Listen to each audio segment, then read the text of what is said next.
Projekt Guru.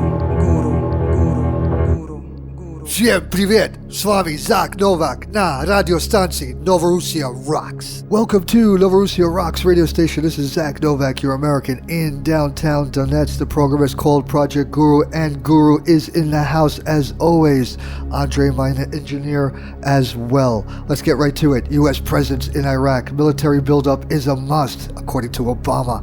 In a press conference during his visit to Saudi Arabia, President Obama talked up the idea of keeping the U.S. military presence in Iraq, which continues to grow, deployed in the country for the long term, citing the country's instability as proof that America needs to be more involved.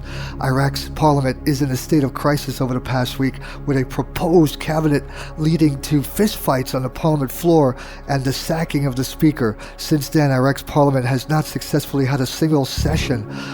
Obama Nazi called on Iraq to immediately finalize a new cabinet so they could focus on the war, and suggested that increases in U.S. funding for the Iraqi government were to be based heavily on Iraq's ability to get a new cabinet in place.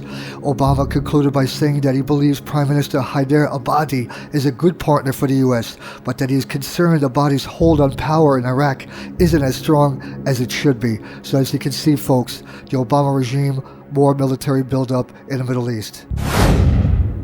Outrage in Israel as UNESCO resolution describing so-called Jewish sites in quotation marks. The language of UNESCO resolution on Jerusalem describing so-called Jewish sites and putting the Western Wall Plaza in quotation marks has sparked outrage in Israel. The resolution, adopted by the United Nations Cultural Agency 58-nation Executive Board last week, condemns the Israeli government's stewardship of Jerusalem and decries the renovation of so-called Jewish ritual baths and the alleged creation of Jewish fake graves. Sites are either referred to by their Arabic or English names, or in the case of the Western Wall Plaza, the holiest site where Jews can pray, are put in quotation marks. The Western Wall is in East Jerusalem's historic Old City, which was occupied by Israel. Again, occupied by Israel along with the rest of the West Bank and the Gaza Strip during the 1967 Middle East War. Though Israel's parliament, the Knesset, passed the Jerusalem Law, which in 1980 declared the city complete and united. However, the vast majority of the international community, including the United States, the European Union, and the UN, do not recognize Israel's claim to sovereignty over East Jerusalem.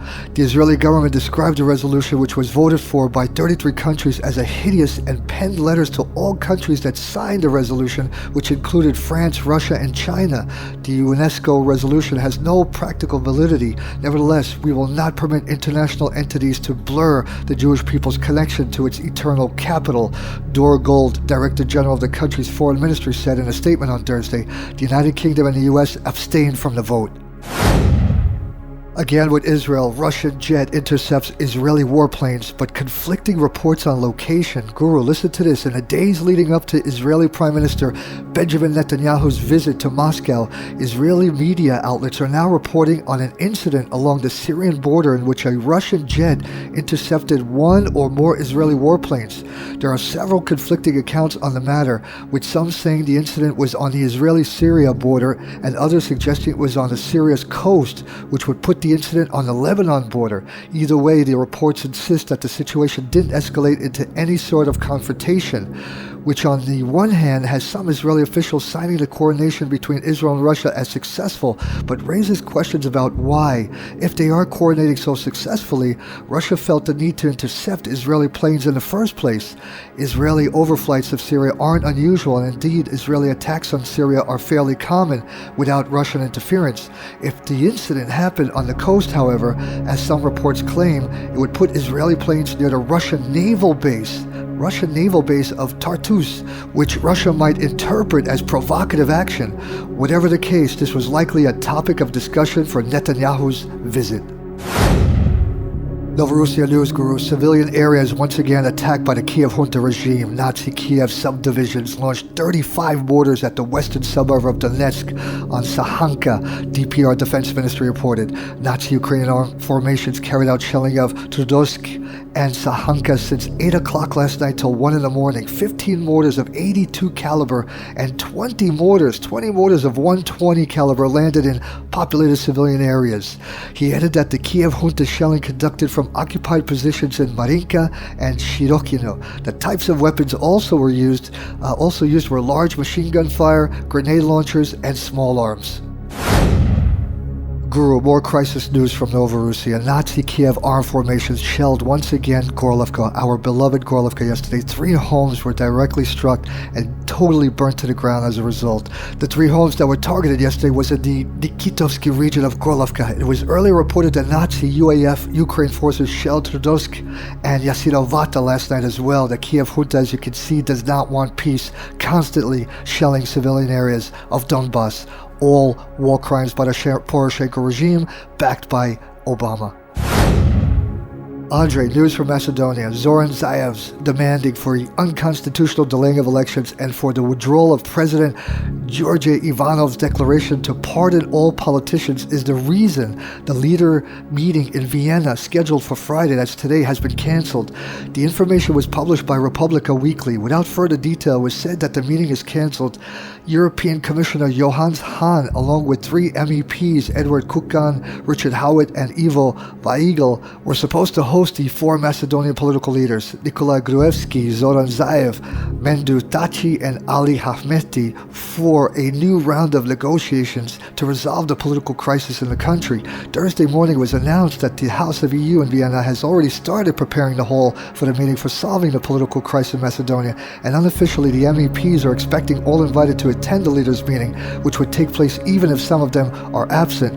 But in the end, everything canceled. And let me tell you about Zaev. This is opposition. This was done on purpose to cancel the elections because it is Zaev's motives, along with the Obama regime, the United States, to stop the elections to go on because they know they would lose.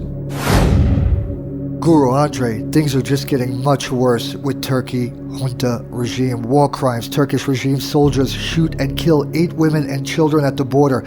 We reported this on Monday, but it's actually escalating. 8 Syrians, including women and young children, have been shot dead by Turkish border guards while trying to flee their war-torn homeland, it has emerged. Daily Mail reports. The deaths appear to confirm claims made by the Human Rights Watch last week that Turkish guards opened fire on civilians as they approached the country's border wall with Syria. The group of refugees were trying to cross into Turkey via a mountain smuggling route when they were gunned down by Turkish forces patrolling the border. As well as those killed, many others are said to have been injured in a firefight, including one man who was shot in both of his legs while carrying his young son, and another who was shot in the arm. Abdulnem Kashkash, a lawyer from Aleppo who was with the group but managed to cross into Turkey unarmed, said Turkish border guards are killing unarmed people every day. Those who have been injured while desperately trying to flee Syria have been taken to a hospital in Azaz, a rebel town next to the Turkish border where 10,000 displaced people are sheltering. The deaths appear to confirm claims made by Human Rights Watch last week that Turkish guards opened fire on civilians as they approached the country's border wall with Syria. More war crimes by Erdogan. This is very tragic and sick news. Listen to this, folks. The desecration of souls. Berlin to dance on 7,000 Soviet soldiers buried at Trep Tower. Moscow's call on Berlin's authorities to revise the decision on holding a rock festival this September in the Trep Tower Park, where the remains of more than 7,000 Soviet soldiers are buried, Russian Foreign Ministry official spokeswoman Maria Zakharova said on Thursday. This step is absolutely unacceptable for us. Holding such events at memorial places is unacceptable and could largely turn into dances on bones in the truest sense of the word, the diplomat said, adding that the Trep Tower Park is one of the most symbolic historic Soviet memorials. Russia is seriously concerned over the plans of Berlin's authorities to issue the permission for holding the Youth Rock Festival as the memorial place, she said. The event, to be attended by around 50,000 people, will be held at the burial place for 7,500 Soviet soldiers who were killed when liberating Europe from fascism. The Russia side has been forced to discuss this issue in public as it has failed to reach out to local authorities via diplomatic channels. Former USSR ambassadors in Berlin protest against Rock Festival at Memorial Site. The authorities of Berlin have received a letter from ambassadors of former Soviet republics protesting against plans to hold a rock festival at the Treptower Park. The letter was addressed to the head of Treptower Kopernik district, Oliver Eagle. Representatives of this district are looking into it and into the situation, the source said, noting that the final decision has not been made as yet. Berlin's governing mayor, Michael Müller, and Senator of the Interior in Berlin, Frank Henkel, were also among the addressees. Copies sent to them, he added. The former ambassadors of Ukraine, Georgia, Lithuania, Latvia, and Estonia did not sign the letter. Let me repeat that. The former ambassadors of Ukraine, Georgia, Lithuania, Latvia, and Estonia did not sign this letter. Lollapalooza, which is a disgrace now. Festival Lollapalooza is planning for September 10th and 11th, and English rock band Radiohead is among its key performers. This is a total disgrace. Thank you, Mother Russia. Humanitarian aid delivered to Donetsk and Lugansk Republics. Trucks of the Emergency Ministry of Mother Russia brought to Donetsk and Lugansk humanitarian aid. It's the 51st humanitarian aid from Mother Russia. More than 100 vehicles arrived in Donetsk and Lugansk. More than 1,200 tons of humanitarian cargo, including foodstuffs, daily necessities, medication, firefighting equipment, books, and educational materials. Currently, the vehicles are unloading in the presence of representatives of the local authorities who will later distribute all the humanitarian aid, including the socially significant facilities of Donetsk and Lugansk regions. After the unloading is completed, all vehicles will return to Mother Russia's Rostov region. This is the 51st humanitarian aid convoy. The Russian Emergency Ministry earlier delivered to Donetsk and Lugansk more than 60,000 tons of humanitarian cargo, including foodstuffs, construction materials, medication, staple goods. Humanitarian cargo is collected by public organizations and trade unions, the administrations of the Russian regions, educational institutions, and political associations on the basis of applications made by local authorities. Thank you, Mother Russia. 51st Humanitarian Aid Convoy to Novorossia. Hey, everybody, that ends our program. Listen up. Please, as always, I stress, stay alert out there. Be focused. Have a great, safe weekend, and see you all on Monday. Bye-bye, folks.